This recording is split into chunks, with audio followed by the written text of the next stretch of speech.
Hi everyone, welcome to Mera Physio, a pan-India chain of physiotherapy clinics. इस video में आज हम बात करेंगे गाउट के बारे में।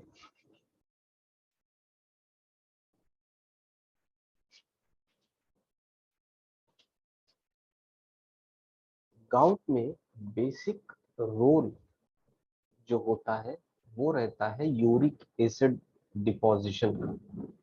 इसलिए गाउट को समझने से पहले हमें यूरिक एसिड के मेटाबॉलिज्म, एक्सक्रीशन, इनके बारे में समझना जरूरी है। तो सबसे पहले हम बात करेंगे यूरिक एसिड के बारे में, फिर हम बात करेंगे गाउट के बारे में।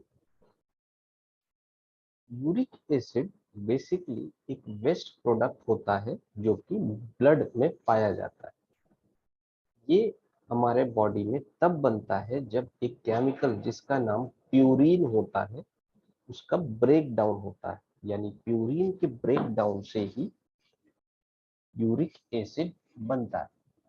Majority of uric acid dissolve हो जाता है ब्लड में और पास होता है किडनी के थ्रू यूरेथ्रा, और उसके बाद यूरिन के थ्रू ये बॉडी से एक्सपेल आउट हो जाता है। कई सारे ऐसे फूड और ड्रिंक्स अवेलेबल हैं जो हाई इन प्यूरिन होते हैं, जिनके कंजम्पशन से यूरिक एसिड का लेवल इंक्रीज होता है। इनमें से कुछ हैं जैसे sea food, specially salmon, shrimp, lobster and sardines, red meat, organ meat like liver, food and drink with high fructose corn syrup, alcohol, especially beer या non-alcoholic beer, सॉरी, इन सब फूड के कंजम्पशन से हमारे बॉडी में purine का level high होता है, जिसके कारण यूरिक एसिड का लेवल भी, सॉरी, इसी के साथ यूरिक एसिड का लेवल भी हाई होता है।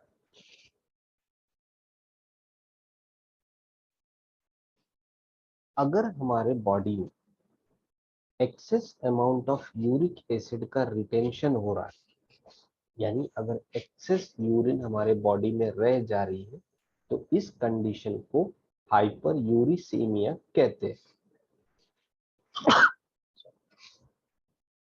हाइपर यूरिसीमिया के कारण हमारे बॉडी में क्रिस्टल, यूरिक एसिड के क्रिस्टल्स फॉर्म हो जाते हैं, जिन्हें हम यूरेट कहते हैं। ये क्रिस्टल्स हमारे जॉइंट्स में सेटल हो जाते हैं और अल्टीमेटली यही क्रिस्टल्स हैं जो गाउट को कॉज करते हैं या जिनके कारण गाउट होता है। ये क्रिस्टल्स हमारी किडनी में सेटल होते हैं जब तब किडनी स्टोन्स का फॉर्मेशन होने लगता है। अगर हाई यूरिक एसिड लेवल यानी हाइपर यूरिसीमिया को इग्नोर किया गया तो परमानेंट बोन डैमेज हो सकता है, जॉइंट और टिश्यूज डैमेज हो सकते हैं, किडनी डिजीज हो सकती है, उसी के साथ हार्ट डिजीज हो सकती है। कई रिसर्चेस में ये भी पाया गया है कि एक लिंक होता है हाई यूरिक एसिड लेवल का और टाइप 2 डायबिटीज का, या हाई बीपी का और यूरिक एसिड का, या फिर फैटी लीवर डिजीजेस का या यूरिक एसिड लेवल्स का।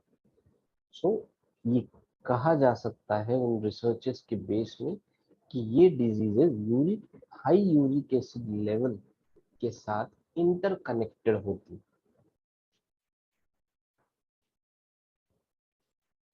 हाइपर यूरिसीमिया बेसिकली जो डिफाइंड होता है वो, अगर प्लाज्मा यूरिक एसिड का जो कंसंट्रेशन है वो 6.8 मिलीग्राम पर डेसीलीटर से ज्यादा हो, यानी अगर 6.8 मिलीग्राम पर डेसीलीटर से ज्यादा है प्लाज्मा यूरिक एसिड लेवल का, यूरिक एसिड का कंसंट्रेशन, तो ऐसी कंडीशन को हम हाइपर यूरिसीमिया कहते हैं।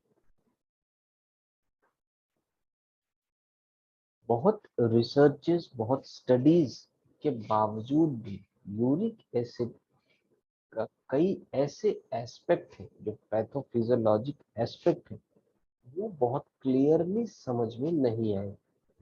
लेकिन ये हमेशा से ये क्लियर रहा है कि हाइपर यूरिसीमिया ही एक कॉज होता है गाउट का, या गाउट को भी हम कभी कभी हाइपर यूरिसीमिया कह सकते हैं।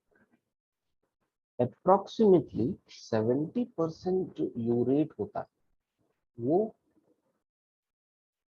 हमारे किडनी से एक्सक्रीट हो जाता है।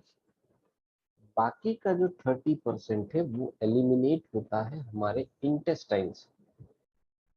लेकिन अगर कोई किडनी फेलियर का पेशेंट है तो उसके में यू इंटेस्टिनल कंट्रीब्यूशन ज्यादा हो जाता है, यानी इंटेस्टाइन के थ्रू जो 30% यूरेट एलिमिनेट हो रहे थे वो परसेंटेज इंक्रीज हो जाता है।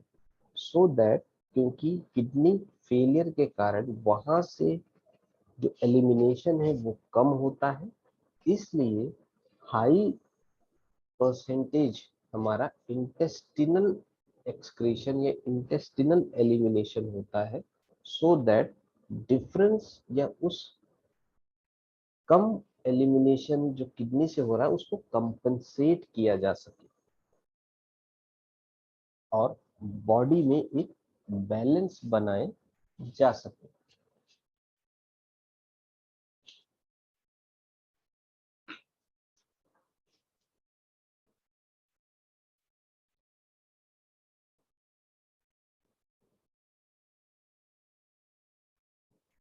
ब्लड लेवल, हमारे ब्लड में जो यूरिक एसिड का लेवल होता है वो बेसिकली उसका फंक्शन होता है कि वो break down of purine, purine कितना ब्रेक कर रहे हैं, और जो यूरिक एसिड का एक्सक्रीशन है इनके बैलेंस को मेंटेन कर, या इनके जो बैलेंसेस है या इनके जो डिफरेंसेस है उनको वो मेटाबोलाइज करे।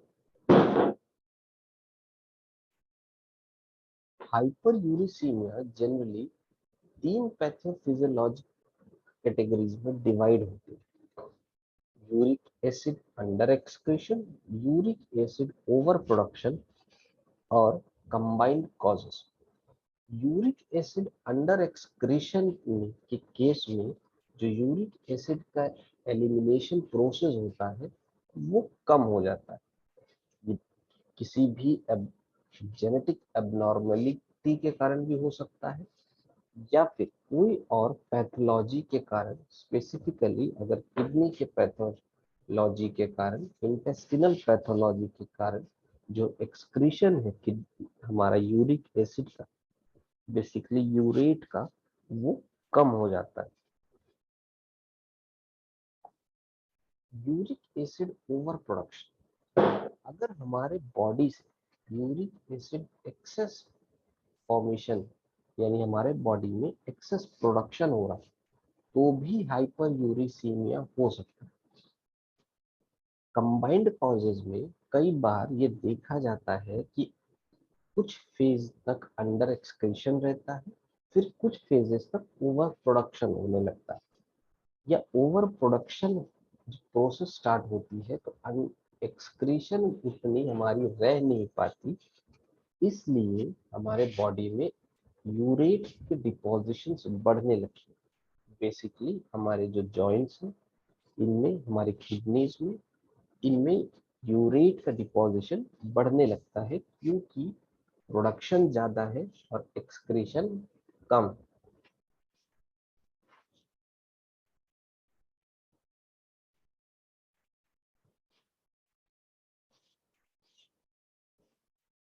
अब हम बात करते हैं स्पेसिफिकली गाउट के बारे में। गाउट एक कॉमन और एक कॉम्प्लेक्स फॉर्म ऑफ अर्थराइटिस होता है जो किसी को भी किसी एज में हो सकता है। बेसिकली अगर किसी को सडन पेन, स्वेलिंग, रेडनेस या टेंडरनेस एक से ज्यादा जॉइंट्स में देखने को मिलती है। ज्यादातर हमारे पैर के अंगूठे में या बिग टो जिसे कहते हैं, उसमें अगर हमें पेन, स्वेलिंग, रेडनेस, टेंडरनेस देखने को मिलती है, अर्ली मॉर्निंग स्टिफनेस ज्यादा रहती है, तब हम कह सकते हैं कि जो पेशेंट है वो गाउट से सफर कर रहा है।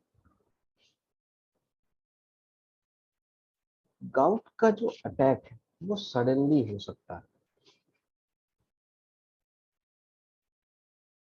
हम रात में सोए हैं और सोते समय अगर हम सो के उठते हैं तो कई बार हमें ये फील हो सकता है कि हमारे जो अंगूठे हैं पैरों में, उनमें बहुत ज्यादा दर्द है, बर्निंग सेंसेशन है।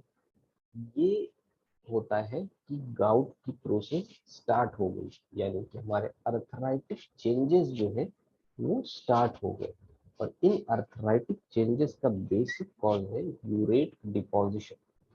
जो भी जॉइंट्स अफेक्टेड होते हैं वो, एक तो वहाँ का टेम्परेचर इंक्रीज हो जाता है, दूसरा वहाँ स्वेलिंग हो जाती है, तीसरा वहाँ टेंडरनेस होती है। और वो इतने टेंडर होते हैं कि अगर बेडशीट का भी वेट उस जॉइंट पे भी रख दिया जाए या नॉर्मल बेडशीट का वेट भी वो टॉलरेट नहीं कर पाते। कुछ इस तरीके से हमारा गाउट होता, जिसमें हम देख सकते हैं कि हमारे यहाँ पे इस इमेज में हम बिग टो के बारे में बात कर रहे हैं, लेकिन वो किसी भी जॉइंट में इफेक्ट हो सकता है। बोन इरोजन होता है, वहां पे यूरेट क्रिस्टल का डिपोजिशन होने लगता है और साइनोवियम हमारा डैमेज होने लगता है। क्योंकि हमारे साइनोवियम डैमेज होने लगते हैं तो जो मूवमेंट्स होते हैं वो भी रेस्ट्रिक्टेड हो जाते हैं, और यूरेट डिपोजिशन के कारण वहां पे स्वेलिंग, टेंडरनेस, पेन देखने को मिलता है। अगर हम गाउट के कॉजेस के बारे में बात करें तो बेसिकली जैसा हमने हाइपर यूरिसीमिया में बात किया कि बेसिकली गाउट में यूरिक एसिड का डिपोजिशन एक्सेस में होने लगता है। जैसे ही हमारे जॉइंट्स में यूरेट क्रिस्टल्स का एक्यूमुलेशन होता है तो वहां पे इन्फ्लेमेशन होने लगता है, बहुत इंटेंस पेन होता है, और यूरेट क्रिस्टल्स ही बेसिकली रिस्पॉन्सिबल होते हैं high level of uric acid blood में।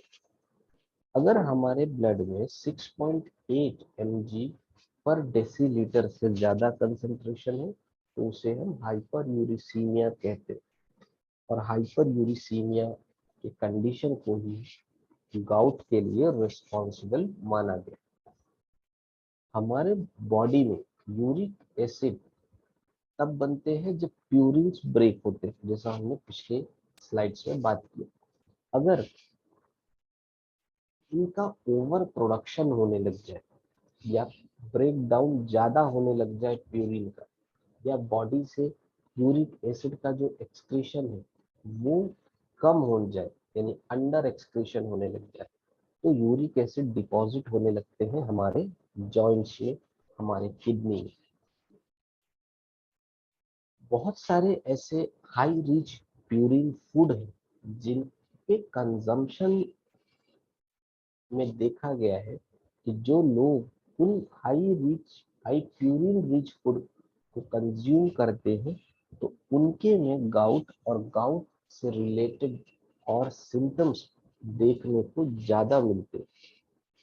जो कि स्पेसिफिकली अगर हम बात करें तो रेड मीट, ऑर्गन मीट या मीट लीवर जैसी चीजें अगर कोई कंज्यूम कर रहे हैं तो उनमें यूरिक एसिड का डिपोजिशन ज्यादा होता है, और यूरिक एसिड के डिपोजिशन के कारण ही पेन होता है। प्यूरिन रिच सी फूड जैसे कि सार्डिन्स, मसल्स, स्कैलोप, ट्राउट, टूना, इन सब सी फूड्स जो लोग कंज्यूम करते हैं, क्योंकि ये sea foods high purine rich होते हैं, सो इन फूड्स को कंज्यूम करने वाले लोगों में गाउट के केसेस ज्यादा देखे जाते हैं। जो लोग अल्कोहलिक बीवरेजेस जैसे कि बियर या स्वीट ड्रिंक, फ्रूट शुगर वाले जो ड्रिंक्स होते हैं, उनका कंजम्पशन करते हैं, तो ये अल्कोहलिक बीवरेजेस या हाई शुगर रिच जो फ्रूट जूस होते हैं, ये भी प्रमोट करते हैं higher level of uric acid. यानी कि अगर इनका कोई कंजम्पशन कर रहा है तो उनके बॉडी में यूरिक एसिड का लेवल हाई हो सकता है। नॉर्मली यूरिक एसिड हमारे ब्लड में डिसॉल्व हो जाता है और किडनी के थ्रू हमारी यूरिन वाया हमारे यूरिन वो बॉडी से बाहर निकल जाता है।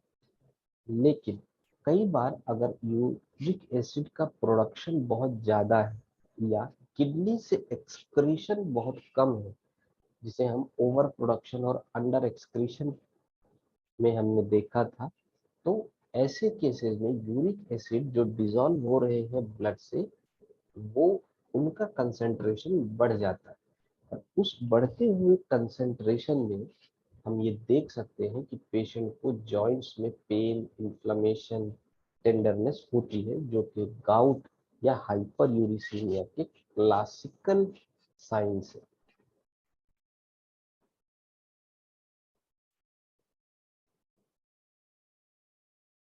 जब भी हमारे बॉडी में यूरिक एसिड का डिपोजिशन ज्यादा होता है, जो कि बेसिकली यूरेट के फॉर्म में होता है, यूरेट क्रिस्टल्स के फॉर्म में होता है, तो जो ये यूरेट क्रिस्टल्स हमारे बॉडी में बिल्डअप होते हैं, ये अपना शेप एक निडल लाइक क्रिस्टल्स जैसे बना लेते हैं, जो हमारे जॉइंट्स के सराउंडिंग टिश्यूज और हमारे जॉइंट्स को भी पेन, इन्फ्लेमेशन और स्वेलिंग करवा देते हैं। यानी इनके प्रेजेंस के कारण हमारे जॉइंट्स और सराउंडिंग टिश्यूज में पेन, इन्फ्लेमेशन और स्वेलिंग हो सकती है।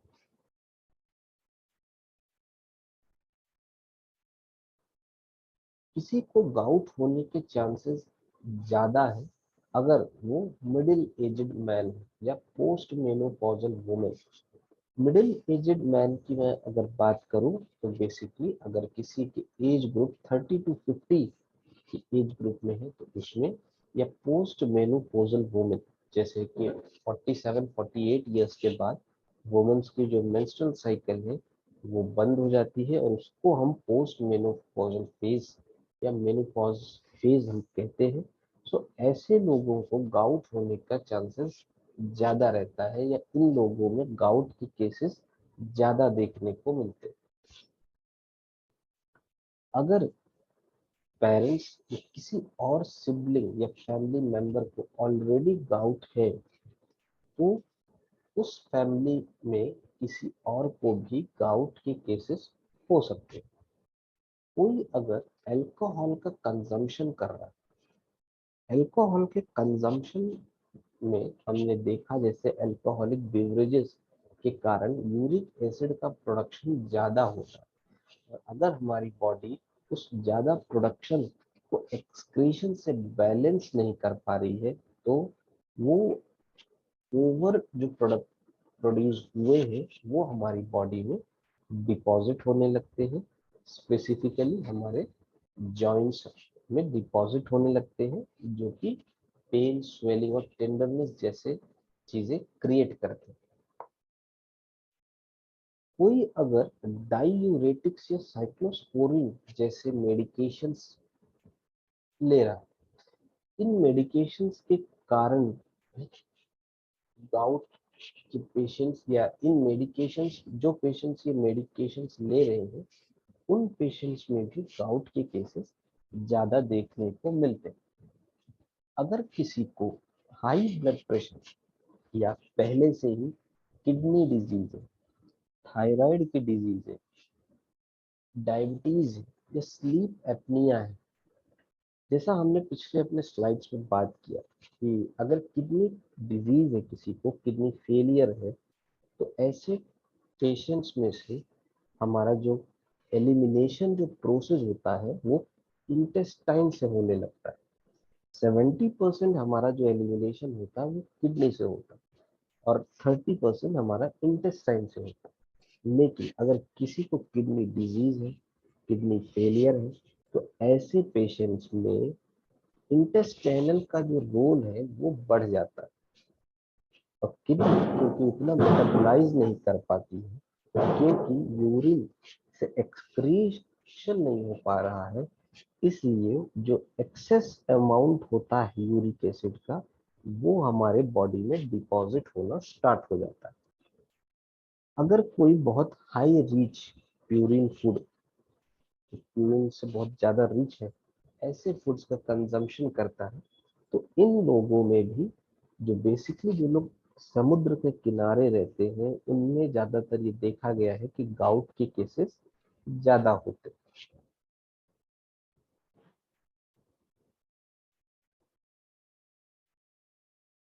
बहुत लोग हाई प्यूरिन फूड को भी टॉलरेट कर ले जाते हैं, लेकिन अगर हमारी बॉडी एक्सेस यूरिक एसिड को रिलीज नहीं कर पा रही है तो हमें red meat, organ meat, sea foods, alcohol, sugar sweetened beverages, इन सब के कंजम्पशन से बचना चाहिए और इनके कंजम्पशन से हम कम कंजम्पशन से हम यूरिक एसिड का लेवल मेंटेन कर सकते हैं। गाउट और अल्कोहल का भी एक रिलेशन है। जैसा हमने बात किया कि अल्कोहलिक बेवरेजेस के कारण हमारे बॉडी में excess amount of uric acid production होता है। सो अगर हमारे बॉडी में प्यूरिन का ब्रेक डाउन ज्यादा होने लग जाए तो हमारे बॉडी में यूरिक एसिड का प्रोडक्शन ज्यादा होने लगेगा। अगर जितना ज्यादा यूरिक एसिड का प्रोडक्शन या जितना ज्यादा यूरिक एसिड का प्यूरिन का ब्रेक डाउन होगा उतना ही ज्यादा यूरिक एसिड का प्रोसेस रिलीज होगा। लेकिन अगर कोई अल्कोहल कंजम्पशन करता है उस उन कंडीशंस में या ऐसे लोगों में जो रेट जिस रेट से हमारी बॉडी यूरिक एसिड को रिमूव करती है, जिस प्रोसेस से रिमूव करती है, वो रेट कम हो जाता है। इसलिए हमारे बॉडी में excess uric acid deposition start हो जाता है। सब ड्रिंक्स करने वालों को यूरिक एसिड नहीं होता, लेकिन अगर कोई 12 ड्रिंक से ज्यादा पर वीक ले रहा है तो ऐसे लोगों में, स्पेशली जो मेन है, उन लोगों में हमेशा यूरिक एसिड पे खतरा बना रहता है।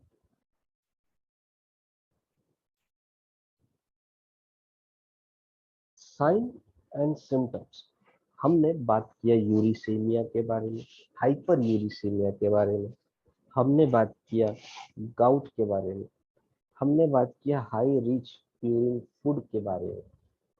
अब हम बात करते हैं कि अगर किसी को गाउट होता है तो उसमें क्या लक्षण हमें देखने को मिलते हैं। जिसको भी गाउट होता है या हाइपर यूरिसीमिया रहता है उन पेशेंट्स में बहुत इंटेंस जॉइंट पेन देखने को मिलता है।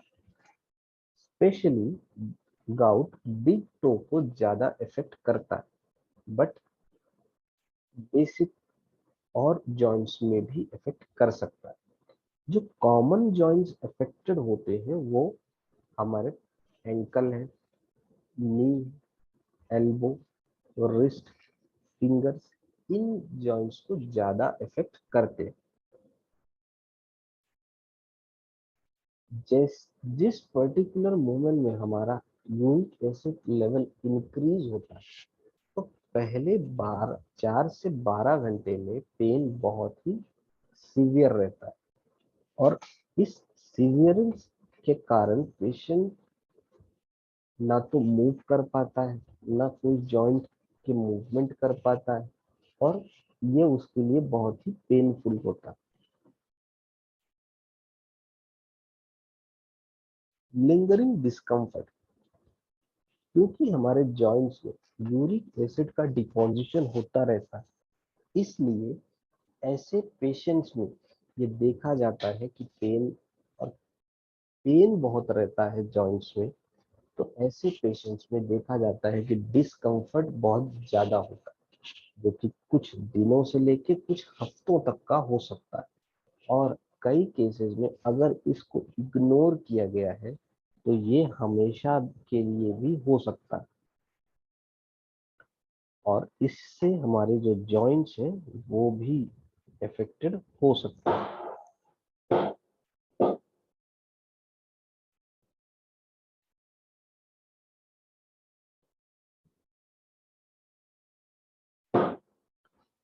इन्फ्लामेशन और रेडनेस, हमारे जिस भी जॉइंट्स में यूरिक एसिड का डिपोजिशन ज्यादा होता है उन जॉइंट्स में हमें इन्फ्लामेशन देखने को मिलती है।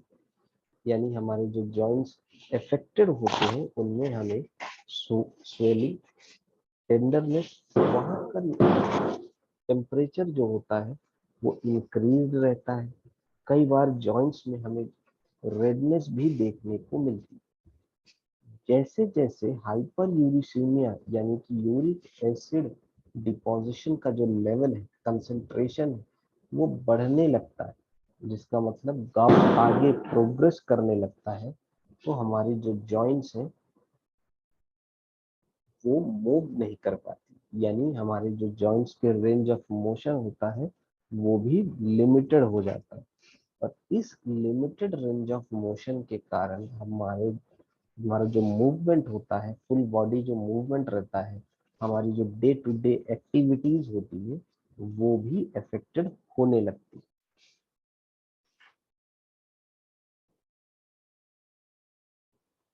गाउट के बेसिकली 4 स्टेज होते हैं।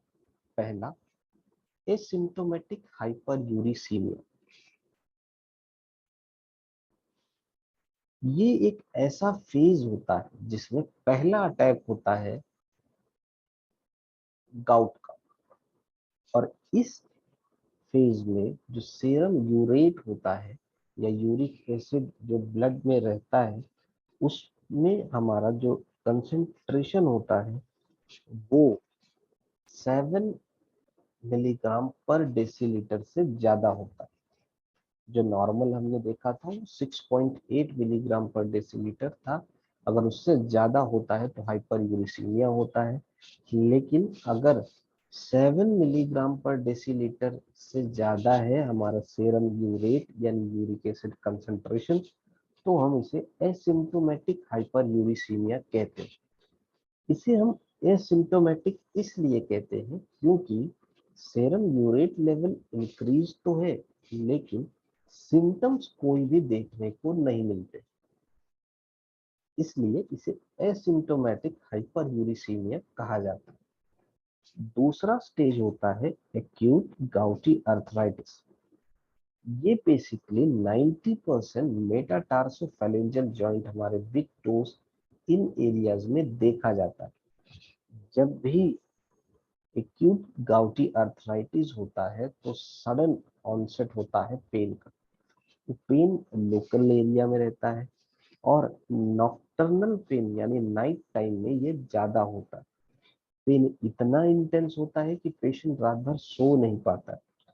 रेडनेस होना, एक्सट्रीम लेवल का टेंडरनेस और जॉइंट्स में स्वेलिंग होना, ये पेन के शुरुआत होते ही कुछ घंटों में हमें ये सब सिम्टम्स देखने को मिल सकते हैं। इन सिम्टम्स के साथ हमें हाइपर सेंसिटिविटी, चिल्स, टैकीकार्डिया यानी जो हमारा हार्ट रेट है वो इंक्रीज है, मलेज, फीवर भी देखने को मिल सकता है। उस पर्टिकुलर लोकल एरिया के हमारी जो स्किन होती है वो रेडिश या पर्पलिश कलर की हो जाती है, शाइनी हो जाती है। वहाँ के जो लोकल टिश्यूज होते हैं वो टेंस या स्ट्रेस्ड आउट हो जाते हैं, और जो टेम्परेचर होता है वो बढ़ जाता है, यानी वार्म टेम्परेचर होता है।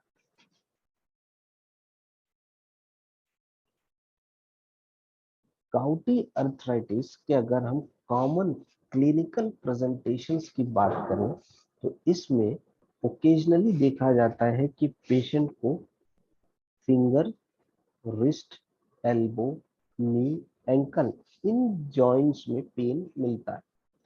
और बहुत रेयरली देखा जाता है कि cervical spine, sternoclavicular joint, shoulder, hip, SI joint, इन सब एरियाज में हमें देखने को मिले।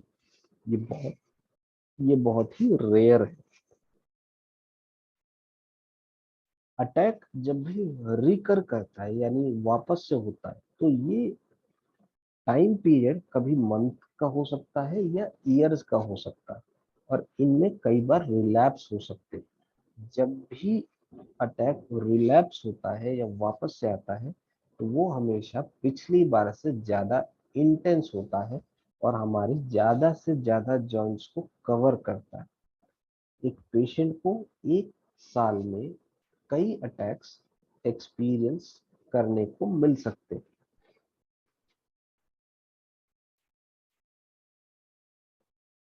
इंटरक्रिटिकल फेज ये तब होता है जब हम इस एक फेज के यानी एक अटैक से हम रिकवर हो रहे हैं। ये फेज एसिम्टोमेटिक रहता है और ये मंथ्स, कई सालों तक ये रह सकता है। जो बेसिक चीज यहाँ पे है कि सेरम यूरेट लेवल एलिवेटेड रहता है और यूरेट क्रिस्टल्स भी प्रेजेंट होते हैं, लेकिन कोई भी सिम्टम्स देखने को नहीं मिलते। जैसे जैसे गाउट अटैक कंटिन्यू रहता है तो हमारे जॉइंट्स और tendons, subchondral bones, cartilage, ligaments, subcutaneous tissues और साइनोवियम में टॉफी डेवलप हो जाती है।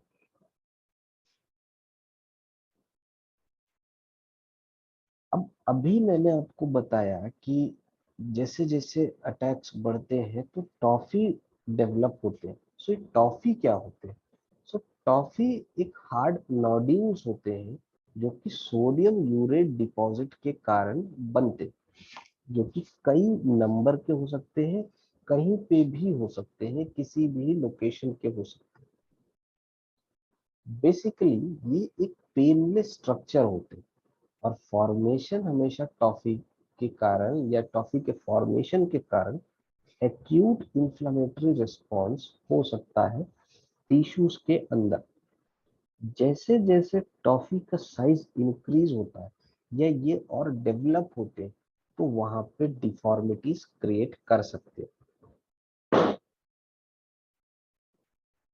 कुछ ऐसे जो कॉमन साइट्स हैं जहाँ पे एनलार्ज टॉफी देखने को मिलती है वो है फोरआर्म, ईयर, नी और फुट। क्रोनिक ट्रफेशियस गाउट जो कैरेक्टराइज्ड होता है वो होता है हमारा इंक्रीज पेन, डिफॉर्मिटी यानी कि टॉफी का फॉर्मेशन के कारण deformity, range of motion decrease होना, सब्सिक्वेंट फंक्शनल लॉस होना। आज के टाइम में क्योंकि गाउट के ट्रीटमेंट्स बहुत इजीली अवेलेबल होते हैं, बहुत इजीली मैनेजेबल होते हैं, इसलिए क्रॉनिक ट्रफेशियस गाउट देखने को बहुत ही कम मिलता है। हमने 4 स्टेजेस के बारे में बात की गाउट की। अब हम बात करते हैं कि किन लोगों को गाउट का रिस्क ज्यादा होता है। सबसे पहला जो रिस्क क्रिएटिंग रहता है वो रहती है हमारी डाइट। जैसा हमने स्टार्टिंग से हम बात करते आ रहे हैं कि अगर कोई भी हाई प्यूरिन रिच फूड के कंजम्पशन में इन्वॉल्व है या अल्कोहल कंजम्पशन में इन्वॉल्व है तो ऐसे लोगों में यूरिक एसिड का लेवल इंक्रीज्ड मिलता है और जो गाउट का जो रिस्क होता है वो भी बढ़ जाता है। वेट, अगर कोई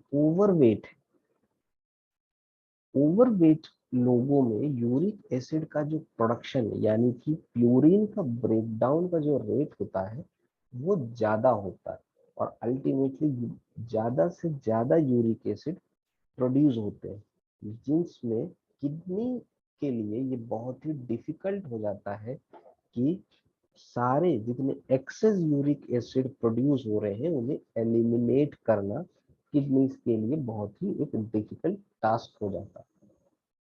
कोई अगर मेडिकल कंडीशंस है जैसे high BP, diabetes, metabolic syndrome, heart disease या किडनी डिजीज, इन सब डिजीजेस मेडिकल कंडीशंस से सफर कर रहे लोगों में हमें ज्यादा रिस्क देखने को मिलता है यूरिक एसिड डिपोजिशन का या गाउट का।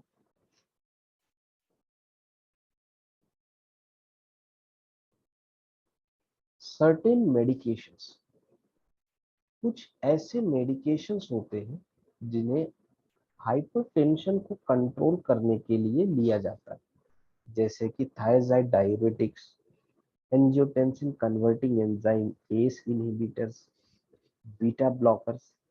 इन मेडिकेशंस को लेने वाले लोगों में यूरिक एसिड लेवल हमेशा ज्यादा मिलता है। अगर किसी भी फैमिली में हिस्ट्री चली आ रही है और फैमिली हिस्ट्री में गाउट या हाइपर यूरिसीमिया की हिस्ट्री है तो ज्यादा रिस्क होता है बाकी मेंबर्स को भी गाउट से सफर करने। Age and sex, gout generally men में ज्यादा देखने को मिलता है और वुमेन में यूरिक एसिड लेवल जो है वो लोअर रहता है। सो मेन जो होते हैं वो ज्यादा प्रोन होते हैं गाउट के लिए, लेकिन वुमेन में आफ्टर मेनोपॉज उनके यूरिक एसिड लेवल इंक्रीज होता है। सो 30 टू 50 की एज ग्रुप में मेन में ज्यादा देखने को मिलता है और 48 ईयर्स के बाद वाले वुमेन्स में ज्यादा देखने को मिल सकता है गाउट। और इस एज ग्रुप के लोगों को ज्यादा रिस्क होता है गाउट से सफर करने। अगर कोई रिसेंट सर्जरी हुई है या कोई ट्रॉमा हुआ है, तो रिसेंट सर्जरी या ट्रॉमा होने के बाद भी कई बार गाउटी अटैक हो सकता है। कुछ लोगों में किसी तरह का वैक्सीनेशन लेने के बाद भी गाउट फ्लेयर ट्रिगर हो सकता है।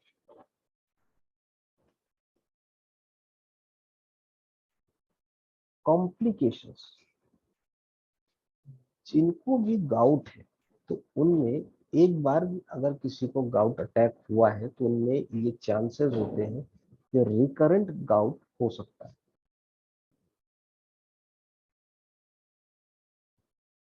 जिसको एक बार हुआ है वो हो सकता है कि साल में कई बार वो गाउट के साइन और सिम्टम्स से होकर के गुजरे। हो सकता है किसी बार जो सिम्टम्स हो कम हो, लेकिन हर अटैक, बढ़ते हुए अटैक, हर रिकरेंट गाउट के साथ जो एक्सपीरियंस होता है पेशेंट का वो और वर्स्ट होता है। इसलिए मेडिकेशंस लेना बहुत जरूरी है और अपने लाइफस्टाइल को चेंज करना बहुत जरूरी है अगर हमें रिकरेंट गाउट से बचना है। अगर गाउट को अनट्रीटेड छोड़ दिया गया तो ये हमारे जॉइंट्स का डिस्ट्रक्शन कर सकता है। एडवांस्ड गाउट, अगर हमारे गाउट को हमने इग्नोर किया या अनट्रीटेड रहने दिया तो जैसा कि हमने बात किया कि टॉयफी नोड्यूल्स फॉर्म हो सकते हैं जिनके कारण हमारे जो जॉइंट्स हैं उनमें स्वेलिंग या टेंडरनेस हो सकती है। टॉयफी स्ट्रक्चर्स बहुत पेनफुल तो नहीं होते, लेकिन वो स्ट्रक्चर्स हमारे जॉइंट्स की स्वेलिंग और टेंडरनेस के लिए रिस्पॉन्सिबल हो सकते हैं। किडनी स्टोन्स, यूरेट क्रिस्टल्स अगर हमारे बॉडी में ज्यादा है तो वो यूरेट क्रिस्टल्स, और अगर यूरिक एसिड का एक्सक्रीशन प्रॉपर नहीं है, अंडर एक्सक्रीशन है, तो वो किडनी स्टोन्स भी क्रिएट कर सकते हैं। और मेडिकेशंस, प्रॉपर मेडिकेशन लेकर के किडनी स्टोन्स को मैनेज किया जा सकता है या उससे बचा जा सकता है, अगर हम सही समय पे गाउट का सही मेडिकेशन लें। प्रिवेंशन, कुछ ऐसे स्टेप्स के बारे में बात करते हैं जिससे गाउट को प्रिवेंट किया जा सकता है। सबसे पहला जो स्टेप है कि हमें अल्कोहल ड्रिंक से बचना चाहिए, या अगर हम कंजम्पशन हमें करना ही है, कंज्यूम करना ही है, तो वो एक लिमिट में। जो हाई रिच प्यूरिन यानी प्यूरिन रिच जो फूड होते हैं, उनके कंजम्पशन को हमें लिमिटेड रखना चाहिए।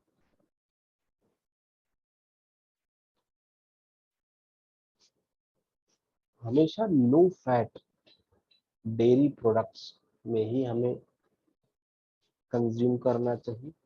एक हेल्दी वेट मेंटेन करने की कोशिश करनी चाहिए। हमें ये हमेशा ध्यान रखना चाहिए कि हमारे बॉडी का वेट बहुत ज़्यादा ना हो। उसी के साथ स्मोकिंग एक्टिविटीज से बचना चाहिए, रेगुलर एक्सरसाइज करना चाहिए और ज़्यादा से ज़्यादा पानी पीना चाहिए, सो दैट हमारी बॉडी हाइड्रेटेड रहे। जो हाई प्यूरिन फूड जो अवॉइड करने हैं वो है ऑर्गन मीट्स। ऑर्गन मीट्स और हाई प्यूरिन फूड्स में हमने देखा है कि इनमें क्योंकि प्यूरिन का प्रोडक्शन ज़्यादा होता है तो ब्रेक डाउन भी ज़्यादा होगा, ब्रेक डाउन ज़्यादा होगा तो यूरिक एसिड का प्रोडक्शन ज़्यादा होगा। सेम ऐसा ही हमारे अल्कोहल कंजम्पशन में भी होता है। सो इन हमें अल्कोहल कंजम्पशन से भी बचना है, स्पेशली हमें बियर से बचना है जो कि हाई रिचिंग प्यूरिन होता है। सी फूड्स, जो लोग सी साइड में रहते हैं उन लोगों में ये देखा जाता है कि वो सी फूड का कंजम्पशन ज़्यादा करते हैं, और ऐसे लोगों को ये एडवाइज किया जाता है कि आप सी फूड कम से कम कंज्यूम करें, क्योंकि इनमें हाईएस्ट लेवल पाया जाता है प्यूरिन का। स्वीटन बेवरेजेस, स्वीटन बेवरेजेस मतलब जो fruit juice, high sugar rich fruit होते हैं, हाई फ्रुक्टोज रिच फूड होते हैं, तो प्यूरिन इनमें पाया जाता है।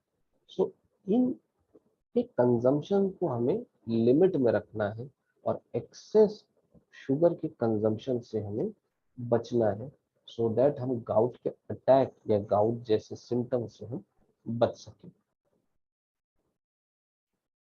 हमने हाई प्यूरिन रिच फूड की बात की। अब हम देखते हैं कि लो प्यूरिन रिच फूड कौन कौन से होते हैं। एग्स, नट्स और लेग्यूम्स, किसी भी टाइप का फ्रूट, होल ग्रेन वेजिटेबल्स जैसे कि asparagus, cauliflower, spinach, mushrooms, green peas यानी मटर, low fat dairy products, poultry products, crab, salmon, herring. Crab, salmon और हेरिंग को हमें कंजम्पशन में हमें थोड़ा ध्यान रखना है, इन्हें हम लिमिटेड ही लें।